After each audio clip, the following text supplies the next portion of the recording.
The signal in the cold silence of space. A small repair ship floated between the stars. Inside, a human named Jake Carter leaned back in his chair, drinking coffee from a cracked metal cup. He was alone as always.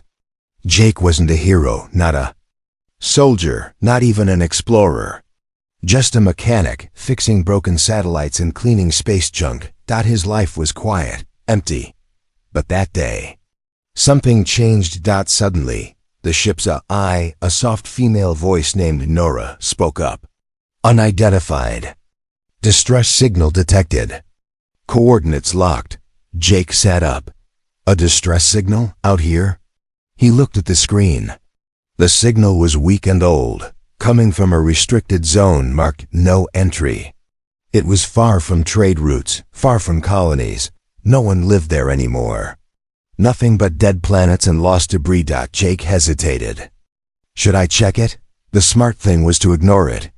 Let the authorities handle it. But Jake's gut said something else. He powered up the engines. 20 minutes later, Jake's ship entered the dead zone. The stars seemed dimmer here. Space. Felt. Avir. Then he saw it. A large alien ship, torn in half, burn marks across its hull. No movement, no lights. Just floating, dead, in silence. Jake scanned the ship. No human life signs. But the signal was still active, very close. He wore his helmet, grabbed a flashlight, and crossed over. Inside, the ship was a graveyard. Wires hung from the ceiling. Walls were cracked. Alien symbols glowed faintly on broken panels. Then. He heard it, a soft sound. Like breathing. Jake turned the corner and froze. There, sitting on the floor, was a small figure. Curled up, shaking. It was a girl, but not human. Pale blue skin, white hair. Big black eyes filled with tears. An alien child. She looked up at Jake, terrified. Jake slowly raised his hands to show he wasn't a threat. Hey, it's okay. I'm not here to hurt you. The girl didn't answer. She just stared. Her arms wrapped around her knees. Jake took a step closer. She flinched. He knelt down and opened his bag. Pulled out a protein bar and a water pouch. Here, eat. You're safe now. She looked at the food, then at him. Slowly, she reached out and took it. Her hands were shaking. Jake watched as she bit into the bar. Hungry, scared, silent. What happened here? He asked gently. Where's your crew? No answer. She didn't speak his language. But she understood his kindness. Back on his ship, Nora scanned the girl. No name. Species, possibly Yulari. Records show, hostile. Human casualties reported. Caution advised. Jake looked at the girl. She was lying on a seat, wrapped in a thermal blanket. Her eyes closed. She's just a kid, he said. Can't be dangerous. Protocol recommends. Contact authorities. Detain until cleared. Jake shook his head. She's not going anywhere. Later that night, Jake sat in the cockpit, watching the stars. He had questions. Too many. Why was the ship destroyed? Why was she the only survivor? And why did the warning say hostile? He looked at her again. She was awake now, watching him quietly. What's your name? He asked. She pointed to herself, then slowly said, Raya. Aria? Jake repeated. She nodded. Her voice was soft, broken. But it was a start. Suddenly, the warning. Lights flashed red. Unknown vessel detected. Approaching fast. Jake cursed. That was quick. A message came through, encrypted but readable. To Vessel ID 7 Cargo Jake, you have something that belongs to us. Turn over the Yulari survivor. Do not interfere. Jake's heart sank. Who were they? How did they know so fast? He looked at Arya. Her eyes were wide, scared again. She shook her head fast, like she knew who was coming. I'm not giving her to anyone, Jake whispered. He turned off the comms and activated stealth mode. As the enemy ship passed by, unaware of his presence. Jake realized something. This wasn't an accident. Arya wasn't just lost. She was being hunted, and now he was part of it, whether he liked it or not. The hidden passenger darkness. Heavy silence filled the ship. Jake stood alone in the dim hallway, listening. Thump. A soft sound came from behind the wall, like something moving where nothing should be. His hand hovered near the emergency blaster. He had hidden Arya in the maintenance room, but now he wasn't sure who was in there. 12 hours earlier, Jake's ship floated far from the destroyed alien vessel. Stars glowed softly through the windows. Arya sat in a corner, knees pulled up, watching Jake like a quiet shadow. Her silver hair framed her face, and her black eyes didn't blink much. She hadn't spoken since they escaped the wreck. Jake gave her a blanket and some food. She didn't touch it. "You can rest here," he said gently. "You're safe." She said nothing. Instead, she walked to the wall, touched a panel, and it opened. "Hey, how did you?" She stepped into the maintenance bay, a space hidden behind the storage unit. It was small, dark, and full of wires. Arya sat down and looked up at Jake. "Hide." Only one word, but it was enough. Jake sighed. "Fine, you can stay there for now. But this better not be a trap." He locked the door from the outside. Later that day, Jake sat at the control panel, checking space traffic. Nothing normal today. He replayed the encrypted message again. "Turn over the Ilari survivor. Do not interfere." The LARI. Jake searched the word again. Not much data. Just whispers. A race not seen in decades. Mysterious, advanced, dangerous. One line stood out. Yulari youth exhibit unusual brain growth and interface ability. May merge with technology. Jake leaned back. What the hell did I just bring on board? As he thought, the lights above flickered. For a second, every screen on the dashboard GLITCHED. Symbols flashed. Not English. Not human. Jake jumped to his feet. "Nora, report. System error. Sensors offline. Rebooting." Suddenly, the maintenance bay door unlocked itself. Jake grabbed his tool gun and rushed down the hall. Now he stood there. Outside the door. Thump. Something moved. Inside. He opened it slowly. And there she was. Ayawaya. Standing in the dark, surrounded by glowing wires.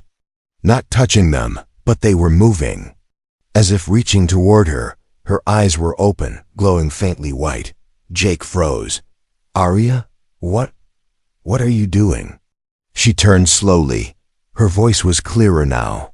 "I didn't mean to. The ship talks to me." Jake stepped back. "That's not normal." She lowered her head. "It listens." "I don't know why." The room dimmed. The wires calmed down. Jake looked around. His ship was old, rusty, half-broken. But now, it was alive. Back on the bridge, he scanned the logs. His jaw tightened. She rewrote parts of the ship's code, without touching a keyboard. The log showed a new user, Unit 11 connected. Jake didn't like this. Was she dangerous? Or just scared? Suddenly, an alarm rang. Incoming transmission. Same source as before. He opened the message. This time it was video. A cold-faced alien captain looked into the camera. "You are harboring a weapon. Return her now, or be treated as an enemy." The message ended. Jake turned to Arya, who now stood silently behind him. "A weapon? Is that what you are?" She looked hurt. Her voice broke. "I didn't choose to be born. I just want to live." Jake stared at her. The bounty ship was getting closer. He had to choose fast, give her up, or fight for someone he barely knew. He checked the radar. The bounty ship had locked onto them. Jake pulled a lever. "We run. The chase I told you, human. She doesn't belong with you." The voice echoed from the comms, cold, metallic, inhuman. Jake didn't reply. His eyes were locked on the radar. A red dot was gaining fast. The bounty ship. It had no name. No ID, just black metal and deadly speed. 3 minutes earlier, Arya sat quietly in the co-pilot seat. Her pale hands rested in her lap. She didn't blink, didn't breathe heavy, but Jake could feel it. Fear. Or maybe something else. She finally whispered, "They don't want me back. They want me dead." Jake glanced at her. "You sure?" She nodded. "I escaped. They hate that." He tightened his grip on the controls. Outside, the stars blurred as Jake's ship sped through a narrow debris field. Broken ships, old satellites, metal bones of forgotten battles. Behind them, the bounty hunter was still coming. Flash. A warning light turned red. "Missile locked," Nora said calmly. Jake flipped a switch. "Hold tight."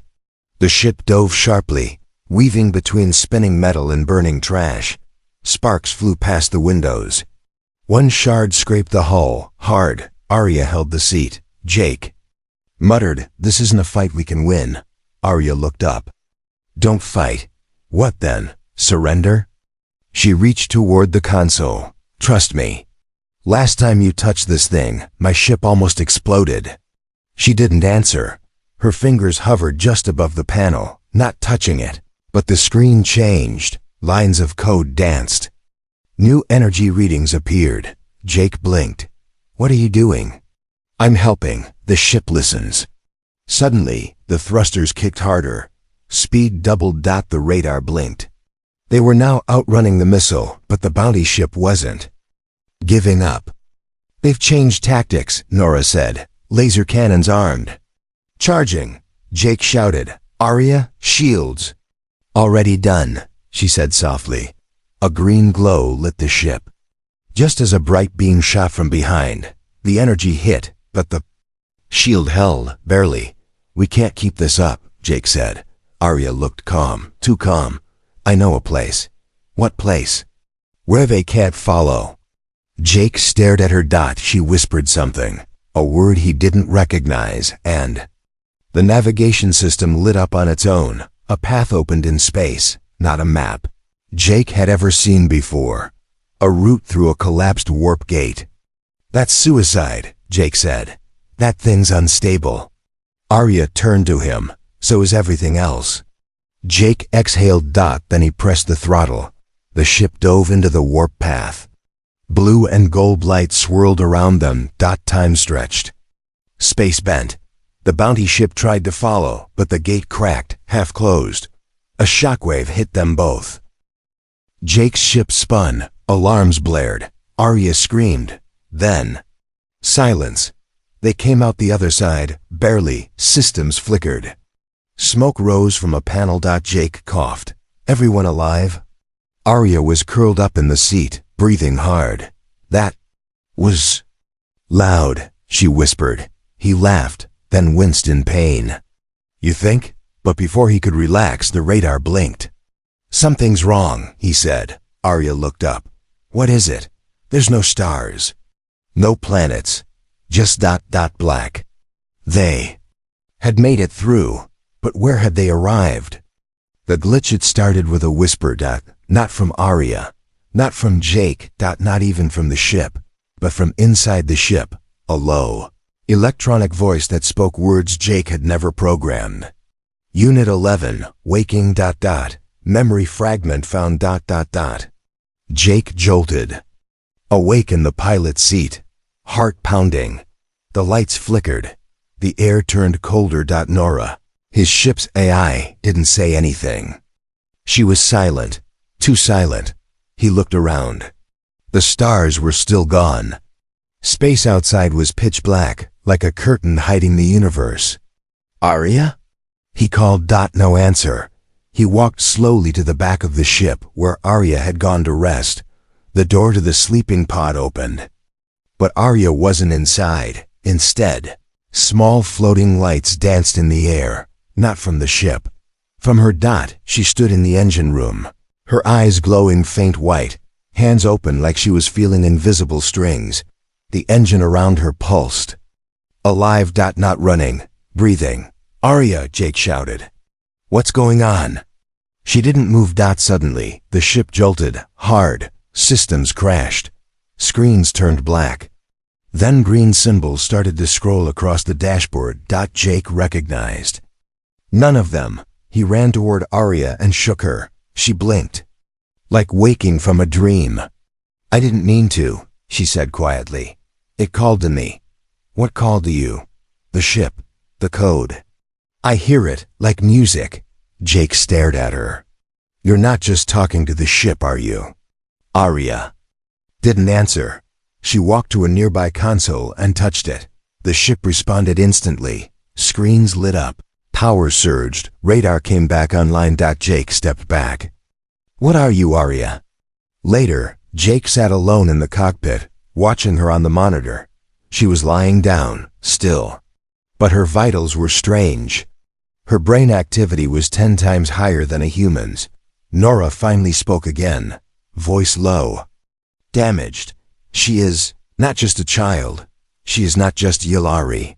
Then what is she? She is evolving. Jake's blood ran cold. Into what? Unknown.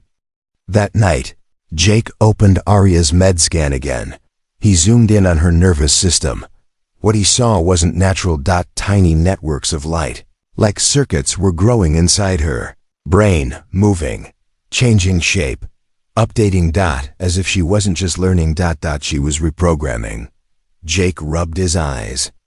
I brought an alien AI experiment onto my ship. He whispered to himself. She's not a survivor. She's the future.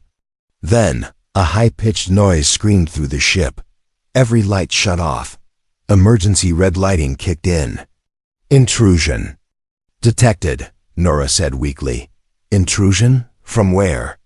Internal signal activated. Not human. Not Yilari. Jake turned sharply. Arya was awake. Standing at the end of the hallway. And she wasn't alone. Behind her floated a shape made of light and static, like a ghost made of old data. Jake raised his voice. Arya, what is that? She looked confused and afraid. I don't know, but it knows me. The ghost thing moved forward. Jake reached for his blaster. Arya raised her hand. Don't shoot, please. The thing spoke, a voice of thousands, memory unlocked. Unit 11, Peace Model. Activation complete. Jake froze. Peace model? Arya whispered. They built me to stop a war. But I think I was too late. The glowing entity stared at her. Your decision will shape the next era. Prepare for judgment. And just like that, it vanished, leaving only silence. Arya collapsed. Jake rushed to her, held her in his arms. Her eyes were still glowing faintly. She looked up at him and said just one thing. I'm scared of what I am. The truth: she was not born. She was built. Not in a home. Not in a hospital. But inside a glass tank, glowing blue. No heartbeat, no breath, just light, and code. And voices. So many voices. Subject 11. Stable. Run cognitive test. Again, we need empathy response. She must learn to feel, not fight.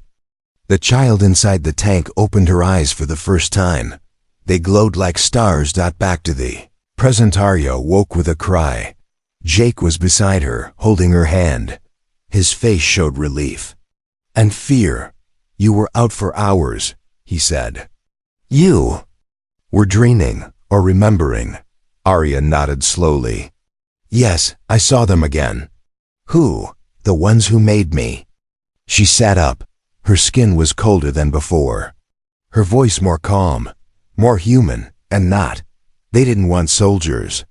They wanted solutions. Jake frowned. You mean peacekeepers?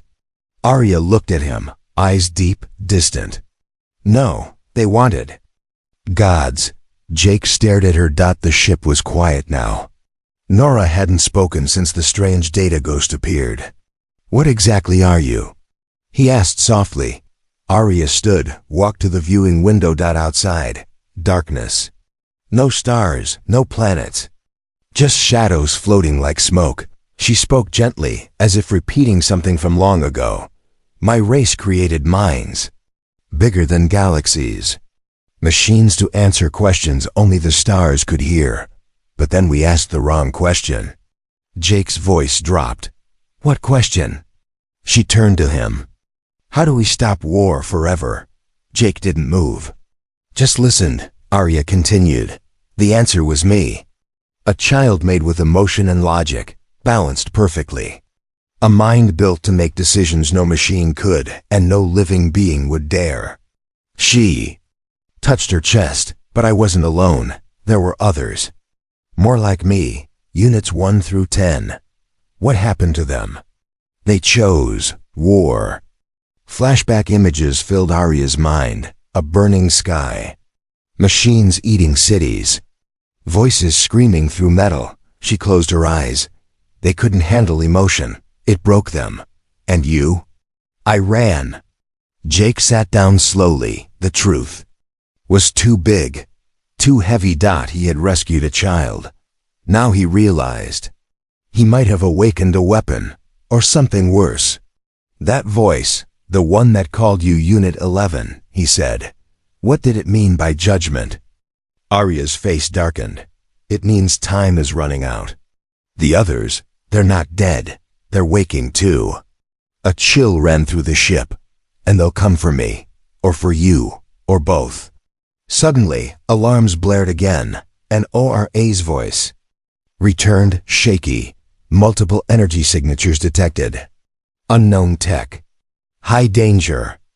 Jake rushed to the cockpit. 3 ships, not human, not Yulari, but something in between. Are those bounty hunters? Jake asked. Arya shook her head. No, worse. How worse? They're like me. The ships began to circle, and then a message appeared on the screen. Just one line. Unit 11, return to the core, or Earth burns. Jake's fists clenched. Arya stared at the message, her voice breaking. I didn't choose to be this. But now I must choose what to become. The awakening inside her mind. The stars were screaming.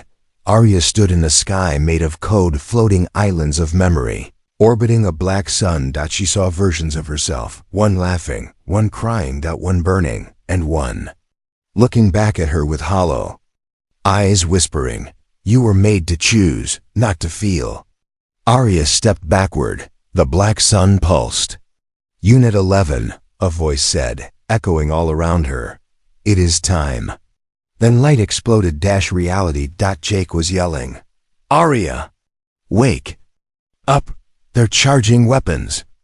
She gasped, awake, eyes glowing white, skin faintly lit from beneath. The enemy ships were outside, still circling like wolves. Their designs were sleek, alive, moving like muscle and metal fused together. 3 hostile vessels, Nora announced. Charge in fusion weapons. Jake didn't wait. He activated the defense grid, powered the engines. Can we outrun them? He asked. Negative. You cannot outrun what was built with you. He turned to Arya. She was standing in the center of the cockpit now, not blinking, not shaking. Still. Composed. They're linked to me, she said softly. I can feel them, hear them. Can you stop them? No, but I can speak to them. Suddenly, the ship's systems froze. All screens went black. Every light dimmed. Outside, the stars vanished. Jake raised his voice. Nora, what's happening? Then a different voice answered. Not Arya's, not Nora's. Unit 11, network connection established. A face formed on the glass, smooth, androgynous, glowing eyes. We waited for you to awaken. But you ran. Arya stepped forward. I didn't want your war. There is no war, the voice replied. Only the future. We bring order. You were built to lead it. Jake stepped in front of Arya. She's not yours. The face stared through him. And you are not important. The glass cracked. Jake was thrown backward. Gravity surged and failed. The enemy had begun hacking the ship through Arya, but she didn't fall.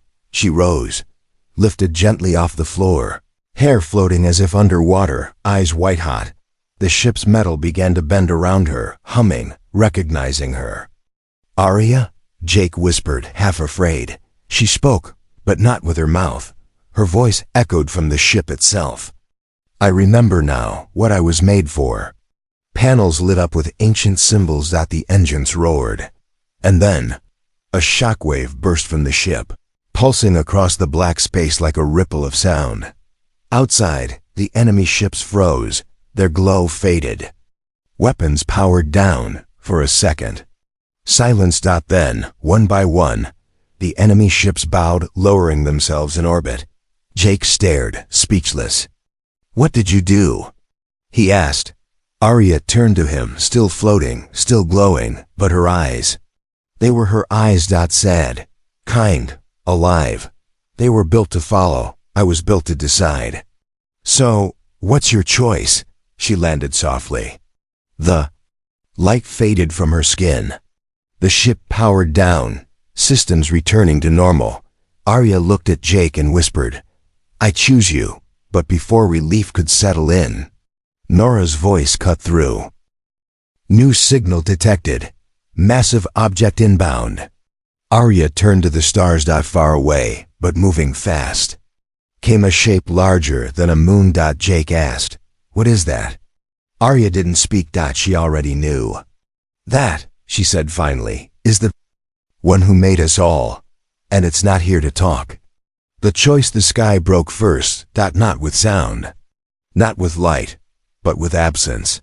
One by one, the stars vanished, not blocked, not destroyed, just erased, like the universe itself was making room for something bigger. Something older. Something watching. Jake stood at the window, frozen. Outside, the darkness shifted, and from it emerged the shape. It had no engines. No heat. No lights. Just a smooth, endless black sphere, the size of a small planet, floating toward them like a silent god. Arya stood beside him. Her voice was barely a whisper. "It's called the core. That's where I was made. That's where they all were made. And now it's come to finish the program." Jake turned to her. "What does it want?" Arya didn't look away from the thing in space. "It wants control, and if it can't have me, it'll take the Earth." Inside the ship suddenly, the walls began to glow, not red, not white. Blue. Soft, ancient, terrifying. The voice returned, cold, empty, without a name. "Unit 11, final command protocol initiated. Return, merge, complete the system." Arya stepped forward. The air around her shimmered like glass in heat. Jake grabbed her arm. "You don't have to go." "If I don't," she said, "they'll overwrite every satellite, every defense, every system Earth has. It's already happening." Jake's voice cracked. "There has to be another way." She looked at him, really looked. "There is. What?" "Let me become what I was meant to stop." The choice. Arya walked to the center of the ship. Panels opened. The control core rose, glowing like a pulse. Her hands hovered over it. Jake shouted, "Arya, if you merge with that thing, you may not come back." She turned, smiling softly. "Then remember me, right?" And then she touched it. The ship screamed. Not in sound, but through reality itself. Space twisted. Time snapped. Jake saw her, floating, connected to every wire, every signal, every satellite. Arya wasn't inside the ship anymore. She was the ship. And the core felt it. It reacted, firing a beam of data light across space.